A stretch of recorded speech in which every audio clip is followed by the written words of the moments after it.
Okay, so I got out of work today, got out early, get home, in my driveway, I get a call. It's my friend. She's like, I need help. My dog has a fish hook in its leg. I'm broke. Can you help me pay for a vet? And I was like, what happened? A hook? A fish hook? What the hell? What the hell happened? How did they get a fish hook in its leg? It was, well, yeah, yeah, of course I'll help you. So she comes over, get in her vehicle, and the dog is there, and it doesn't look like it's in like obvious pain. It doesn't look like it's hurting. It's just sitting in the back seat with her son, and so we're calling vet. She's calling vets. Like, it's Friday. It's around 4 o'clock. Everyone's putting her on hold. They're not answering. And vets, like, they're expensive. If you have a pet, I mean, you know what vet bills can be like. So, and I'm already thinking, like, I told her I'd help her. I'm already thinking it's gonna be $1,000, because I mean, do you really gotta pay for all this stuff just to be seen? Or just to be seen, you gotta pay. So she's calling around. One place is like, okay, it's gonna be $480 just to come in. So she's calling her friends, like, what can we do? So I don't know this dog, like, maybe we could hold it down and pull it out, but there's just two of us.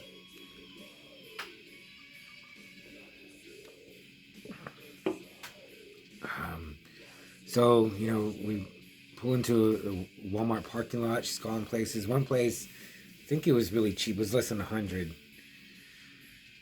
So we go there, and she goes there, and I'm outside. There's a little, like, yard next to it. I'm walking the dog, and I'm like I tug on the hook, and she'll spin around, and I'm like, that's really deep in there. I can't see any metal. There's like a feather, some little piece on there. And I pulled on it, and just her skin just pulls, and she never yelped or anything, or like tried to snap at me. But I was like, that's in there. I don't know how we can get it out on our own. So my friend comes out, and she's all, they said it would be it's an emergency, but they're closing and they're not going to do it. So we're just standing in this parking lot, like, what do we do? And so we get the bright idea, okay, we'll give it a Benadryl. It'll fall asleep, and we'll dig the hook out somehow. So we leave the car, her vehicle, in the parking lot of the vet. Walk to a Walgreens, and she gets the Benadryl, and we walk back to the car. We're loading, and we're kind of just lingering with it because we don't know what to do. And we put the dog in the back seat of her car. And the vet comes out. He's like, "Where's the dog? Let me see it." He's like, "Where's the hook?" And he like rushed out, and he just went in the back seat and was looking at it. He's like, "Hold her head," and he's like working with the hook, and he's like, "Bring her in." So we take her in, and they take her in the back, and then the vet comes out, and he's like, "We're gonna need y'all's help to hold her." So we go in there. We go in this little room with a table, and my friend's 4-year-old son is in there with us, and they're like, "Hold her." So there's four. He has two helpers. Me and my friend. It's four of us holding this dog. He gets the pliers, and they muzzled her too. And she starts freaking out. She's howling, crying, like, dog screaming. Starts urinating all over me. And the doc, he pulled it out. He clipped it, and he pulled it out. He's like, it's done. She's out. Get out of here. I didn't say that, but he's like, you can go. Didn't say anything about money. That's what we were worried about. So I don't want to name the vet. I don't want, like, no one in San Antonio is probably going to see this, but they're going to think, oh, we can go to this vet. He does stuff for free. It was just, we didn't know that was going to happen. We didn't know what we were going to do. And just out of the blue, I mean, this guy really loves dogs and all animals just to do this. He just saw a dog in trouble and he acted. Like, we couldn't do it. And now I was thinking, there's no way the two of us could have done it. Like, and it's not. It's a average sized dog. And she was so strong. Like, we could barely hold her, the four of us. And now the dog's, her name's Zena. Oh yeah. And when we were in the room, he took the hook out. My friend's son, he just looked so scared and frantic and bewildered. He did not know what was going on. And he's 4 years old. I can't imagine what it looked like to a 4-year-old. Like, this dog is just freaking out, and all these people are scared. So, but he didn't. He was scared then, but he was fine afterwards. And Xena the dog, she's fine. She's doing good now. So that's what I did this afternoon, and I was like, man, I need a drink.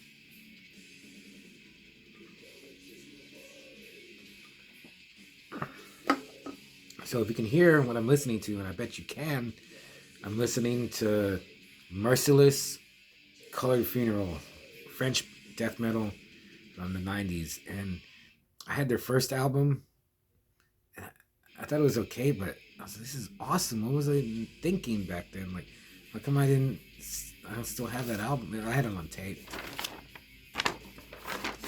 So I'm going to review a movie.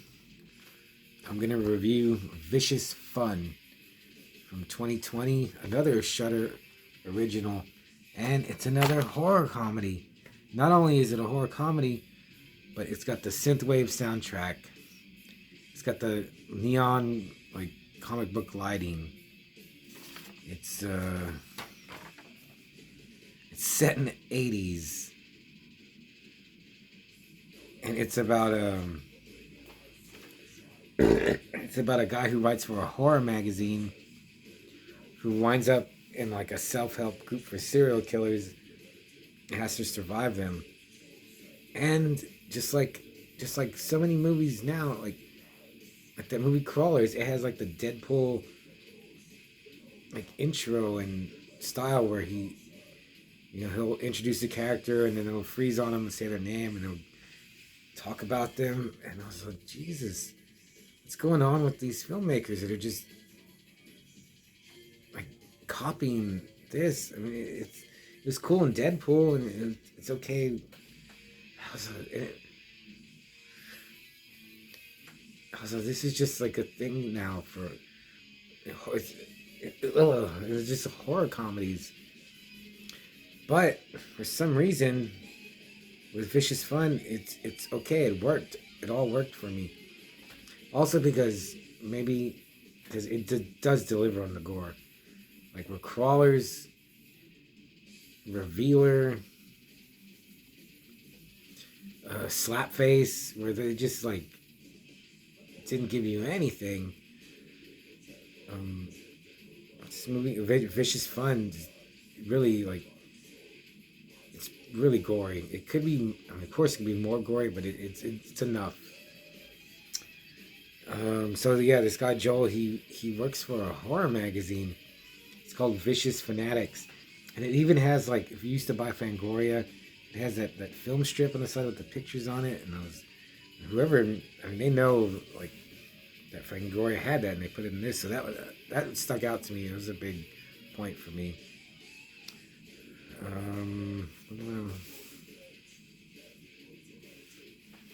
Yeah, the gore, it has gut licking, it has eye stabbing, finger chopping, head smashing.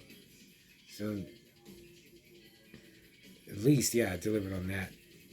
And so I thought it was just going to be, okay, this guy's stuck in a room with serial killers. They're going to talk about their murders. He's going to make up his murders, and then he's going to have to, like, talk his way out. And then maybe it'll be okay. But it didn't do that. I mean, it did do that, but then it went to another place. And it went even further. It got to the point where they're in a police station. I was like, is this going to turn into like Terminator? Like police station assault? But it doesn't. It's not that good. else did I write? Oh yeah, it has Kurgan from the WWE. If you remember him, he was one of the oddies. He's in this. He's a good actor. Like he's like in WWE, he's just a big monster oaf. He can talk. He can emote. He's funny. I was like, this guy's great. He was also that giant in 300. But why didn't they um, like use this in WWE? He could cut a promo. He was really good in this. Ow, ouch. The main guy, Joel. Oh yeah, he's a female roommate that he's secretly in love with. I wrote down Joel's kind of a bitch to most of this. And there's I don't want to. I guess I shouldn't give it all away, but he does like prove his manhood towards the end. So, let's see what else did I write? Even though like all these tropes that like every movie is using now that's set in the 80s, synth soundtrack, the lighting, the comedy. I still really enjoyed it, and I found myself, I was rewinding. I was like, well, what did I miss? Laughing. There are characters. There's a policeman. I was like, oh, I don't want them to die. So I really got into it. Really enjoyed it. Would I watch it again? Maybe, but I don't know. Probably not. But I still enjoyed it. I have so many movies I need to that I would rewatch before Vicious Fun, but it was still really good. I'll give it a 3.5 out of 5 Manos Hands of Fate. It just a little more gore, or just almost that needed that extra special something to push it to a 4. But even a 3 3/4 hands of what got in my eye? Oh, I need to open another one.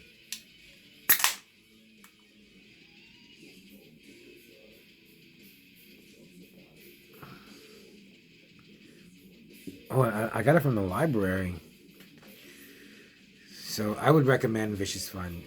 I'm just so, yeah, just, I don't know what about horror comedies. And I was looking back at movies I reviewed. I would say Moloch is still one of the best movies I've seen recently. That's new to me.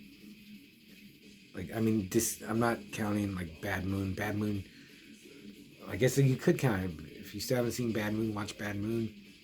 But of all these Shudder originals, Moloch is still the best. It's serious. It's scary. It doesn't F around. But still gonna totally give Vicious Fun a chance. And it has way better art, like on IMDb. Oh yeah, there's one, gotta mention there's one serial killer named Bob. Whoever the actor, I can't remember his name, he's really good. He's like a brutal serial killer, and he's kind of like a Weasley bastard piece of crap. And not tough actually, but he was really good. Like, he really made an impression. But yeah, I don't want to give too many spoilers. You should just watch it. I think you would really like it. I liked it. Go to your local library, or if you have Shudder. So it's Vicious Fun, and thankfully Xena the dog is doing good. And if you want to update on her, let me know, and I'll give you one, and I'll see you later.